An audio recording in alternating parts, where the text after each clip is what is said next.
जब खुद पे लाचारी और बेबसी हो और जिम्मेदारी सर पर हो तो इंसान अपने लोगों के लिए क्या नहीं करता। ऐसा ही एक लड़का था, प्रिंस। ज़्यादा पढ़ा लिखा ना होने की वजह से उसको कहीं नौकरी नहीं मिली। दर दर की ठोकरें खाकर अब वो थक चुका था। उसको जिल्लत सहने की अब आदत हो चुकी थी, लेकिन मजबूरी ने उसके हाथ बांध दिए थे। एक दिन वो काम की तलाश में निकल पड़ा। उसका एक दोस्त पास के ही सरकारी दवाई खाने में सफाई का काम करता था। उसने अपनी कहानी मनोज, जो उसका दोस्त है, उसको बताई। मनोज ने कहा, मैं जहाँ काम करता हूँ वहाँ चल मेरे साथ, शायद कोई काम मिल जाए। मनोज प्रिंस का बहुत ही पुराना दोस्त था। कभी एक गांव में साथ घूमा करते थे। शहर आने के बाद वो दोनों कभी मिले नहीं थे। फिर भी मनोज ने प्रिंस की मदद की। प्रिंस को सफाई का काम मिल गया। प्रिंस को काम की तलाश तो थी ही, अब वो पूरी हो गई और काम घर के पास में था, तो अब ज़्यादा तकलीफ नहीं थी। वो रोज़ सुबह सफाई के लिए दवाई खाना पहुंच जाता और शाम को चला जाता। ऐसे उसका काम चालू हुआ। मनोज से भी अब रोज़ मुलाकात होने लगी थी। अब प्रिंस का महीना होने को आया था। पगार का दिन था। पगार हाथ में आते ही प्रिंस को बड़ा अच्छा लगा। भले ही कम सही, लेकिन ज़रूरत के लिए पैसे मिलना बहुत ही बड़ी बात होती है। उसके बाद मनोज का पैसा लेने का नंबर था। उसको प्रिंस से दुगनी पगार मिली। यह देखकर मनोज हैरान रह गया। ये कैसे हुआ? दोनों साथ में काम करते हैं, दोनों कॉन्ट्रैक्ट वर्कर थे, फिर भी उसकी पगार इतनी ज़्यादा कैसे? घर जाते वक्त प्रिंस सोच रहा था, लेकिन उसने कुछ पूछा नहीं। शाम को मनोज के यहाँ खाना था, सभी दोस्तों का। सोचा वहीं जाकर पूछता हूँ। शाम होते ही प्रिंस ने खाने का सामान, मुर्गी और दारू साथ में रख लिया। उसके घर वाले कहीं बाहर गए थे। उसने अपने बाकी दोस्तों को भी बुलाया। प्रिंस को नहीं पता था कि मनोज अब दारू पीने लग गया है। खाना हुआ। अब मनोज के साथ सभी दोस्त पीने बैठ गए, प्रिंस को छोड़कर। प्रिंस ने मनोज से पूछा, अरे मनोज, तू तो कभी दारू पीता नहीं था यार, अब तो बहुत पीने लग गया है, कैसे? मनोज ने हंसते हुए कहा, अरे प्रिंस, तू भोला का भोला रह गया। पैसा है इसलिए ये सब शौक कर लेता हूँ, कभी कभी अपने लिए जी लेता हूँ यार।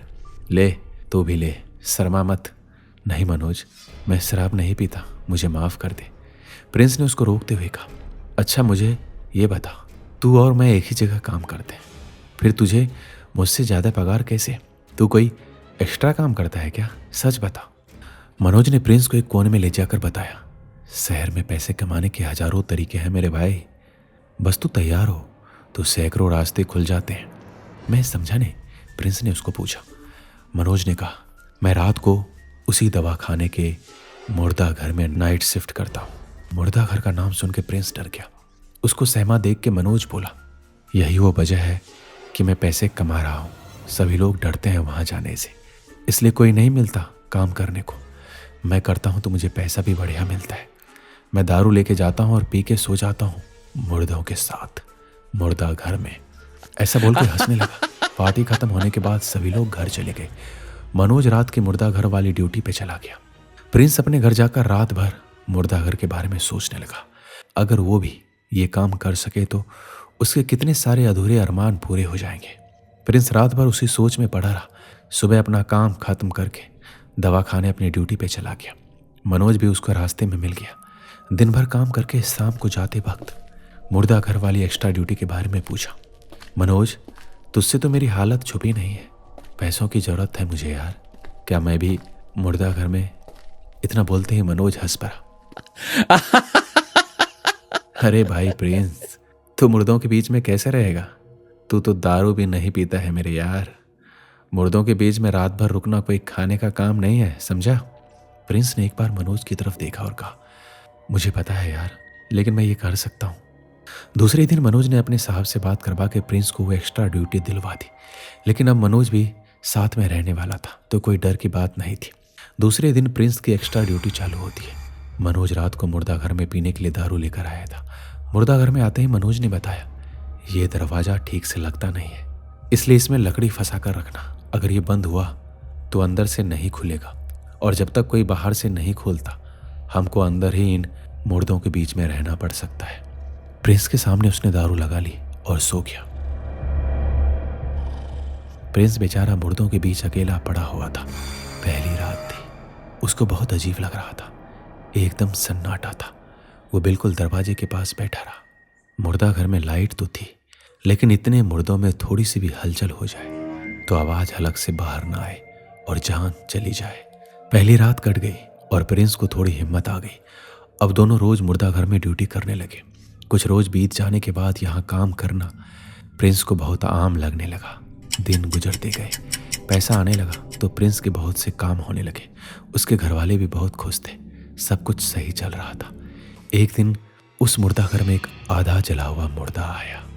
उसको एक पलंग पे लेटा के सब चले गए। वो दिखने में बहुत ही भयानक लग रहा था। उसकी लाश को एक जगह लगाकर प्रिंस आराम कर रहा था। इतने में बाहर हल्ला सुनाई दिया।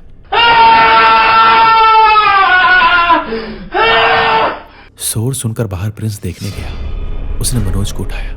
मनोज दारू पीकर सोया हुआ था। रात के करीब 1 बज चुके थे। उसकी दारू अब उतरने लग गई थी। वो उठकर बैठ गया, लेकिन वो बाहर नहीं आया। कोई उसको दारू पीकर पकड़ लेगा और नौकरी जाने का खतरा था। प्रिंस दरवाजे को लकड़ी फंसाकर चला गया। बाहर दवाखाने के ग्राउंड में भीड़ थी। इधर मनोज उठकर बैठ गया। उसको बिल्कुल भी खबर नहीं थी कि कोई नया मुर्दा आया है। एकदम से जोर की हवा सामने की खिड़की से आई और दरवाजे की लकड़ी सरक गई और दरवाजा बंद हो गया। अब मनोज की दारू पूरी तरह से उतर गई। वो डरने लगा। एकदम से एक पलंग से कुछ हिला, ऐसा महसूस हुआ। मनोज पूरे पसीने से तर हो गया था। वो उठकर देखने लगा।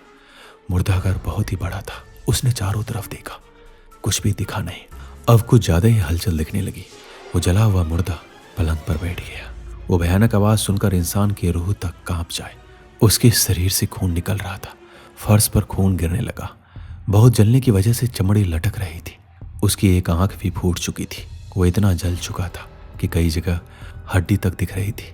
ऐसा डरावना रूप देखकर मनोज के होश ही उड़ गए। वो सब कुछ दिल दहला देने वाला था। मनोज चिल्लाने लगा, जोर से दरवाजा ठोकने लगा, लेकिन उसकी आवाज सुनने वाला कोई नहीं था। वो मुर्दा उठा और चलकर मनोज तक आते ही उसके सीने में बहुत तेज दर्द होने लगा। सांसें फूलने लगी और डर के कारण उसकी उसी जगह पर ही मौत हो गई। इधर प्रिंस इस बात से बेखबर था।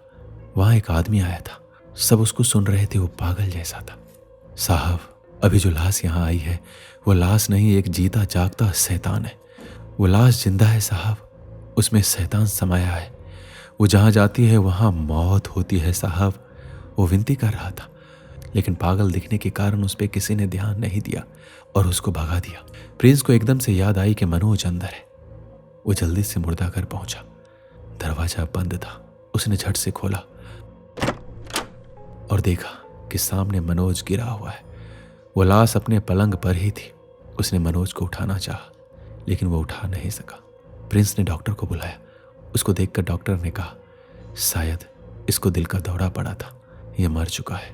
प्रिंस एकदम सुनकर दंग रह गया। उसका दिल भी जोर से धड़क रहा था।